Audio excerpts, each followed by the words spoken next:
Okay, I want to mention that. Go ahead and open your Bibles to Proverbs chapter 23. Proverbs 23.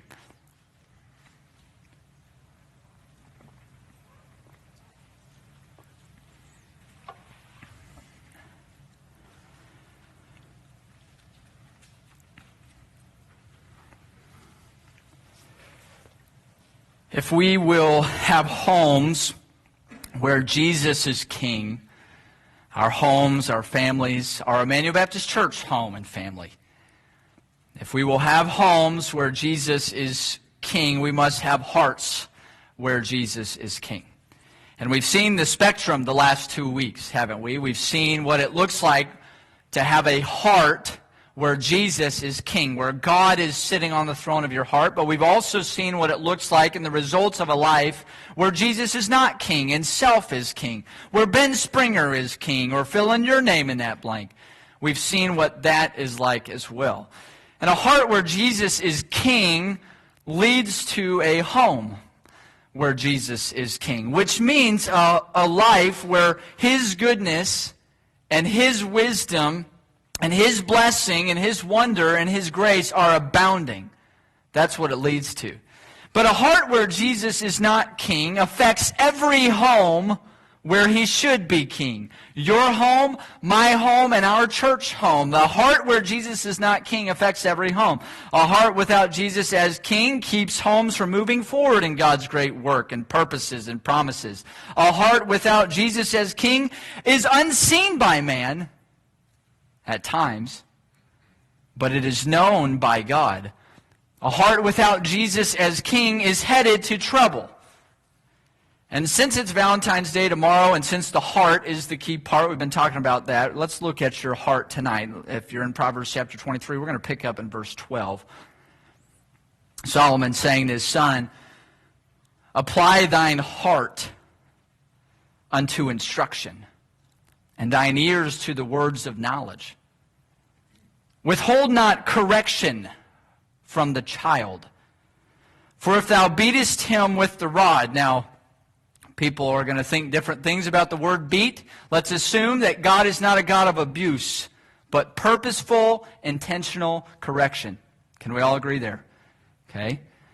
If thou beatest him with the rod, if thou spankest him with the ping pong paddle, okay. Maybe you should use a rod. No, okay, we're not going there tonight. For if thou beatest him with the rod, he shall not die. Thou shalt beat him with the rod, and shalt deliver his soul from hell.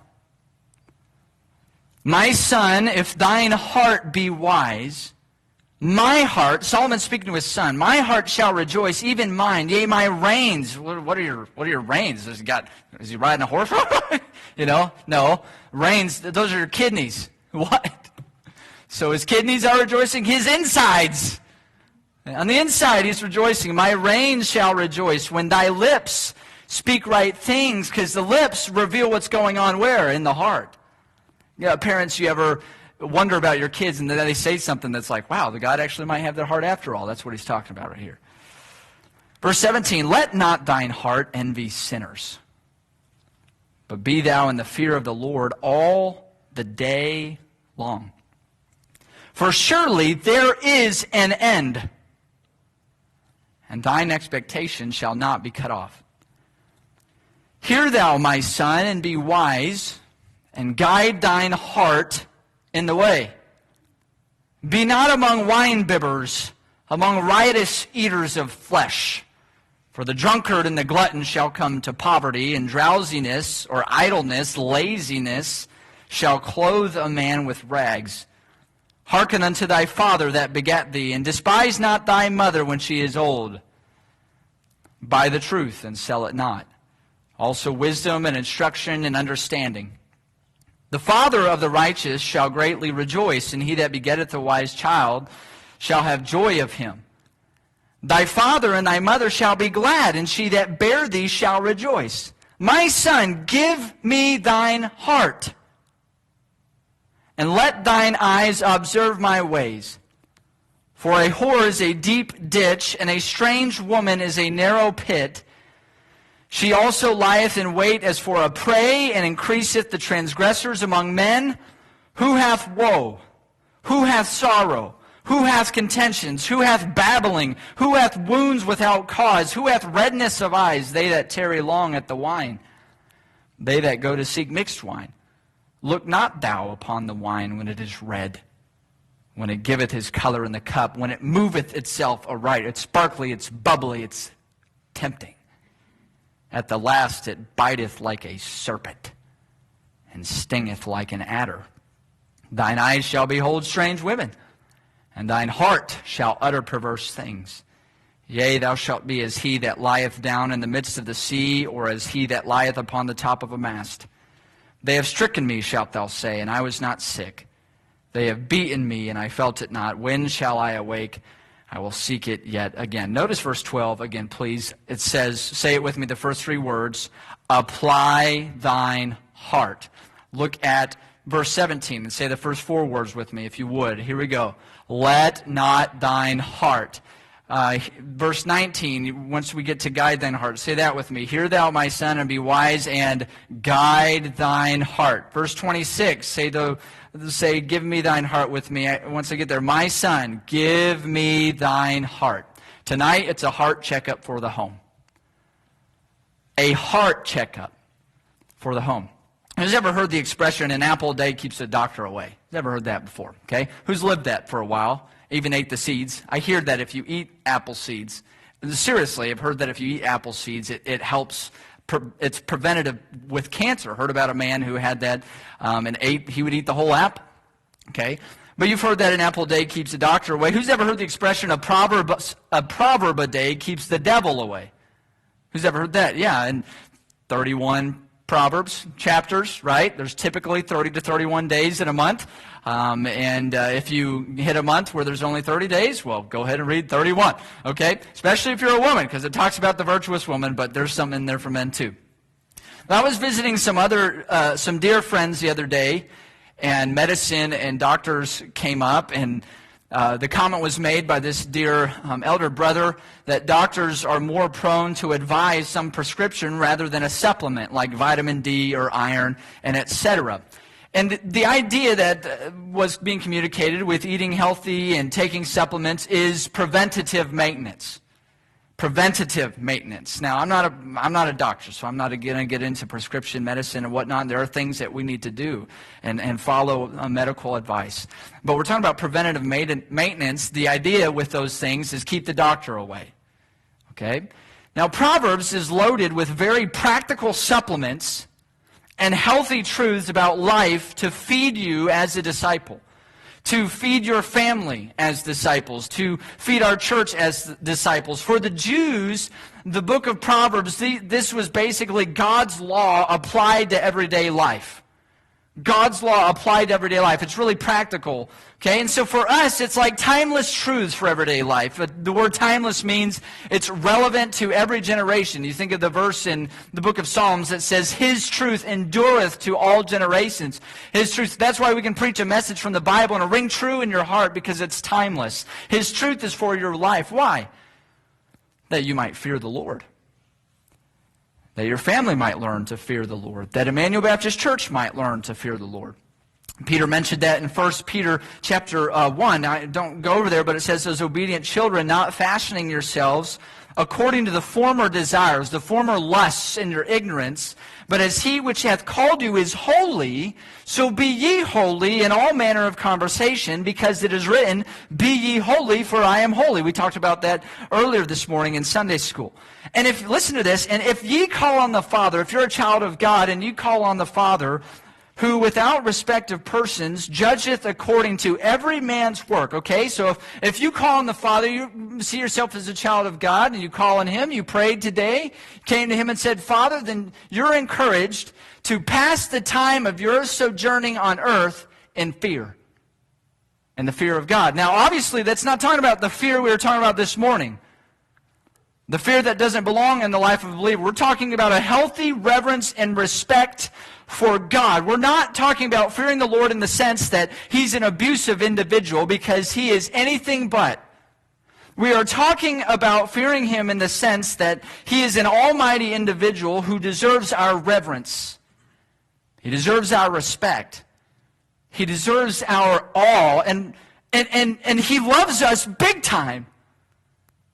When you see God for who He is, and you realize how much He loves you, it blows your mind. The idea that's prevalent in Christian circles today that brings God down, it cheapens the love of God because it makes Him less of who He is. Now, God came to us, but His love is so significant because of who He is. Does that make sense? Are you with me? Okay, and He loves you. He desires we see Him for who He is in the everyday details of life. Thus, I would call Proverbs a handbook for the God-fearing home.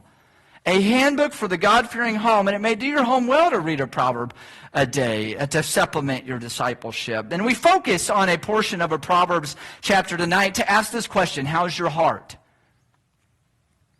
How's your heart? You say, we're talking a lot about the heart lately. Yeah, because it's all about the heart. It's all about your heart. We're not here to facilitate hearts that aren't submitted to the love of God. God desires your heart. So a heart checkup for the home. First question for you, verses 12 through 14 give us this.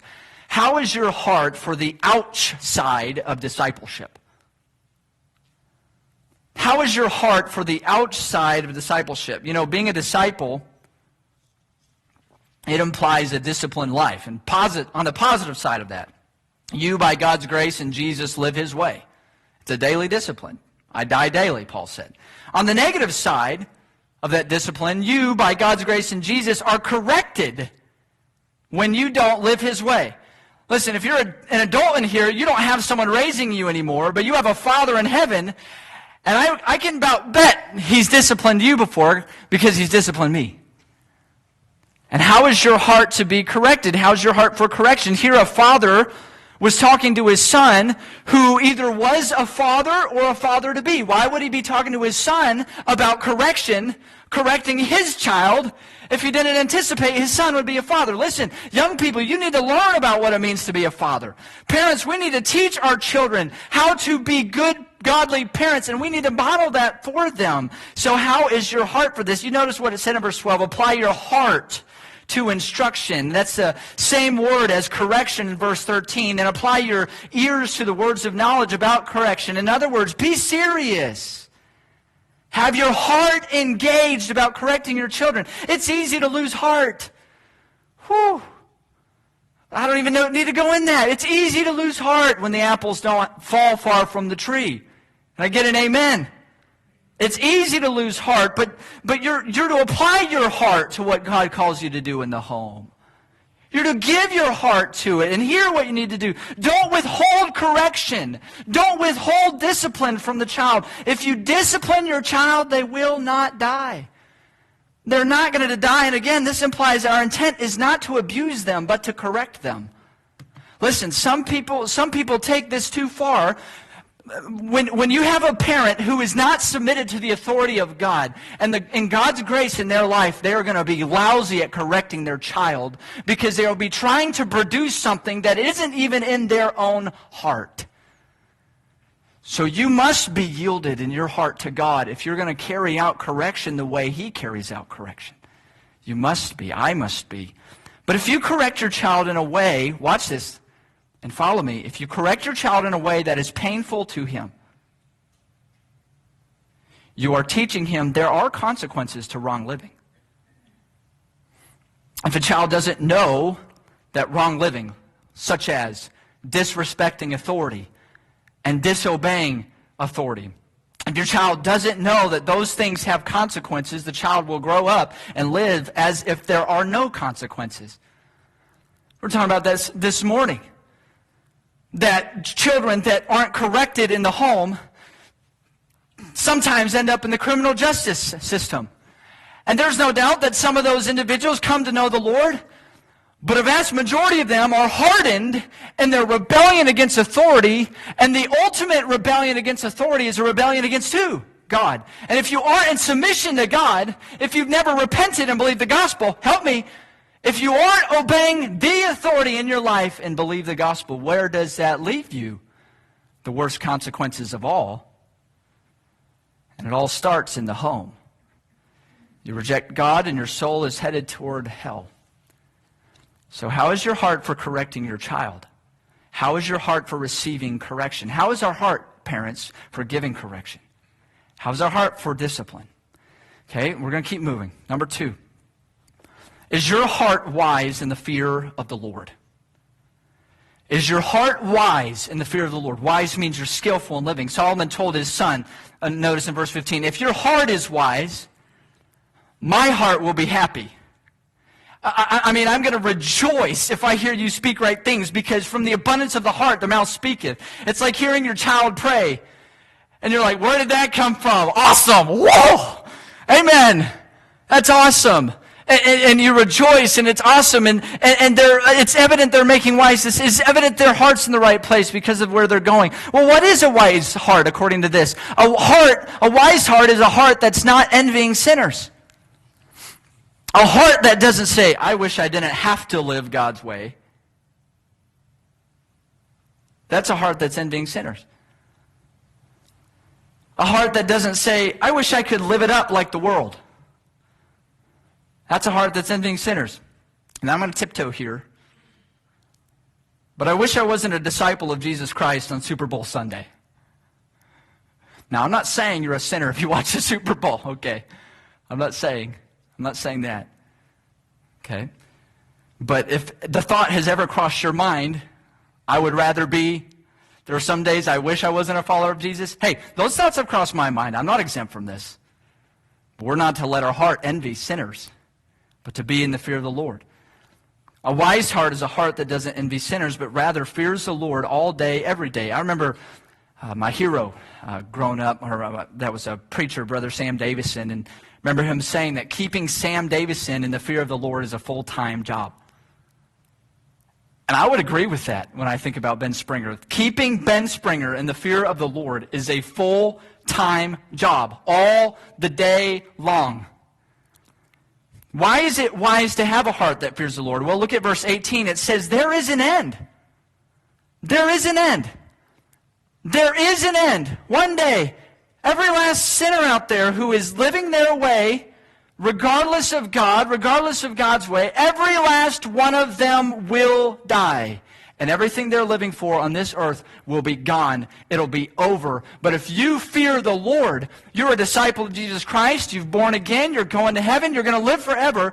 And if you live a life that fears the Lord, there's an end, but your expectation will not be cut off. The people of this world who are living for this world, the temporal things, there is an end, and when that end comes, it's cut off. It's cut off. But if you fear the Lord, that's not you. That's why it's wise. So how is your heart for the fear of the Lord? How are we cultivating hearts in our homes to fear the Lord and not lust after the things of this world? Do we see past the facade of temporary things and have hearts set on those things that will never be taken from us as children of God? And those are wonderful things. Listen, I'm not here to say that living in the fear of the Lord, following Jesus is just great. No, we don't believe that. We believe you live in the fear of the Lord. It's a fountain of life for your soul. And so that's why we enjoy having a good time. That's why you can wear a Winnie the Pooh tie at church, and we celebrate that, and we're excited about it. We enjoy life. We are the happiest. I shouldn't have gone there anyways. No one else probably knows. I love it. I wish I had a Winnie the Pooh tie. And I'm more in that season of life anyways. Man, you pray for me. Okay. We enjoy life. Think about it. We should be the happiest people on the face of the planet. I love believers that enjoy life and want to enjoy what God has given them and enjoy the life they have. Believers that they can be both committed to the things that will last forever and have fun on the way. And who better to do that than us? I mean, come on. So I'm not saying fearing the Lord is not having a good time and whatnot, but do we see past the temporary things to the things that last forever? How is your heart for the fear of the Lord?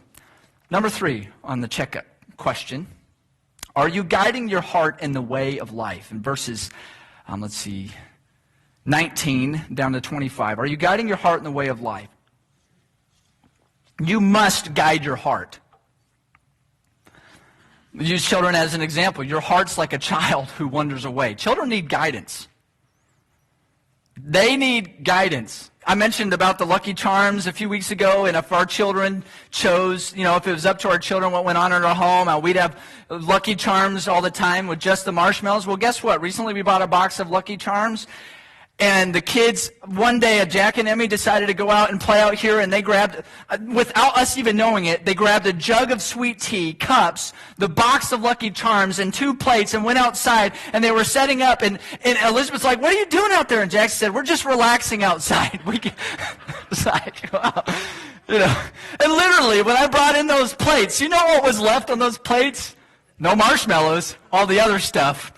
You wouldn't eat it either, but, it's like Cheerios is left over, right? I actually like Cheerios. Good for the heart. Anyways, but children need guidance. Your heart is like a child who wanders away from distraction to distraction to distraction, from everything that's shiny. Listen, you must guide your heart. We must guide our hearts. We can't let it, listen, the cultural lie that says just follow your heart, follow your heart. Don't buy into that, because your heart's wicked. And it's deceitful, and it will trick you. And who can know it? God knows it better than you, so guide your heart. Guide your heart. We must guide the hearts in our homes away from the party life. That's what he's saying in these verses here. Be not among winebibbers, riotous eaters of flesh, drunkard, glutton, okay? Picture people who live for the weekend. Drunks and gluttons. Living it up. You must guide your heart to not be among them. Come out from among them. And be ye separate, saith the Lord, and I will receive you. I'll be a father to you. You'll be my children. Why? They're headed to a wasted life. People that live for the weekend, in the sense, they're going to party it up, they're going to drink it up. I'm going to eat here, I'm going to eat there. And again, I'm not saying you can't go out. You understand what I'm saying. We're a mature crowd, okay? People who live that way, they're headed to a wasted life. They're headed. You see it in the verses. Verse 21, it says they're headed to poverty. They're going to be clothed with rags. They're going to have nothing to show. They're bumming through life one week into the next. And listen, life is not a party. If one will guide their heart away from the party life, they have to invest their heart into what godly parents, godly teachers, godly mentors, godly friends, godly pastors, godly people teach them about what really living actually means. That's not really living. I remember one day when, as I was coming up, I was still in college, and I went and visited Pastor Foster, and we're sitting across from a table at this great burrito joint. And I'm saying, I'm just really struggling, because sometimes I feel like I just want to go out and live it up. I was young in the Lord, and the Lord is really teaching me a lot of things and teaching me a lot of hard lessons. I want to go live it up. And he's like, no, that's not right. You mean live it down. Because the only thing that you're going to get if you choose to go that way is to come to the abyss and plunge over and careen over. That's where it is. So what does he say? You saw it in verse 23. Buy the truth. Buy it. You have one heart. You have one heart. Okay, one heart. You have one. And it's a precious commodity in your life, more precious than the money in your pocket. He's saying, buy the truth. Buy wisdom. Buy instruction. Buy understanding. Don't buy a good time with booze and gluttony. It's better to make godly parents glad than to attempt to make friends with the party crowd. I said it is better to make godly parents, godly people glad than to attempt to make friends with the party crowd. How's your heart? Are we guiding the hearts of our homes to the way of life? Are we guiding our hearts away from the live for today, live it up, party life mentality? Are you guiding your heart in the way of life? Number 4. Is your heart given to learn from the mistakes of others? Is your heart given to learn from the mistakes of others? Look at verse 26. Solomon told his son, my son, give me thine heart and let thine eyes observe. What? What does it say there? My ways. Solomon had lived life, and Solomon had made some serious mistakes. Do we have the heart to teach others to avoid our mistakes? You see, this is one of the key things of fellowship. And this is one of the key things of true biblical fellowship from generation to generation, is that the older generation can tell the younger generation, don't do this. Let me talk to you. Let me tell you right now, you don't want to go down that path. your heart's flirting with something over here, and I love you. You want to be careful with that. This is what happened in my life. Do we have the heart to teach others? Do we have the heart to learn from the mistakes of others? Young people? Young adults? Middle-aged adults? Elders? Do we have the heart to learn from the mistakes of others? What were Solomon's mistakes? They were women and wine. Have a heart to learn from those who have broken their life with sexual immorality. What is a strange woman? Sir, a strange woman is any woman who is not your wife. Now, I'm not a proponent that you should never talk to a woman. I'm a pastor of all the flock, not 50% of it. Okay? Right? Jesus, are we going to call him a sinner because he sat with the woman at the well and ministered to her? No. So that's not what we're talking about, but we're talking about in this way. A strange woman, sir, is any woman who is not your wife. She is off limits to you. You say, well, I'm not married. Then they're all off limits to you. That means every woman on the internet. It means every pornographic image on the smartphone. It means every promiscuous billboard as you drive down the interstate. That's what it means. He gives some illustrations that women like this, they're a deep ditch. That's like a chasm, like the Grand Canyon. I'm going to ask you a question. Who's ever been to the Grand Canyon? Just out of curiosity. 1, 2, 3, 4, 5. Amazing, right? But I don't imagine when you got there, you were like, maybe Derek Pitts was. I love it. He's going to live till 120. He told me. We'll go skydiving someday. I don't imagine you did that. I don't imagine when you pulled up there, you drove up your car, I'm going to see how close I can swing my car to the edge of that. I don't imagine you put your foot on the gas and drove straight toward the Grand Canyon, because you would go off that cliff and you would blow up. But women like this are a deep ditch. And no man in his right mind would ever flirt with the line with the Grand Canyon. And often we're not in our right minds when we flirt with the line. It gives an illustration of a narrow pit, it says. That's like a well. Not like some wells I know that it's a hole like this big. Okay, and this time it was the old-fashioned kind of well, and it was big enough you could go down into it, but you didn't want to fall down into that well. You'd be stuck. You'd be stuck. It's hard to get out unless you have somebody's help.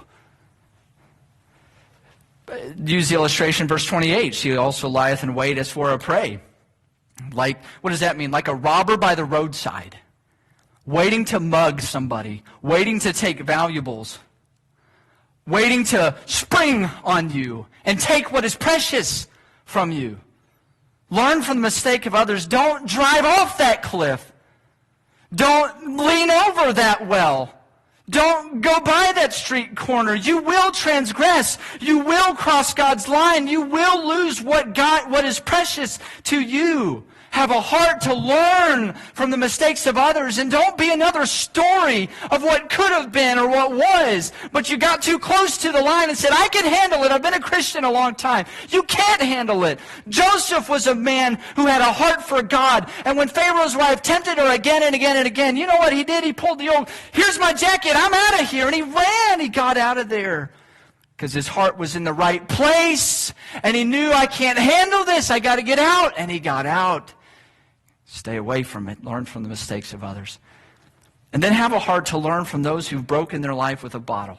You know, verse 29 through 35 in a nutshell says this. You want problems? You want problems? Mess around with wine. You want problems? Mess around with mixed drinks. You want problems? Mess around with alcohol. And I'm not going to go into all the details of all the debate about all that. Just don't mess with it. You mess with it, you have problems. Look at verse 32.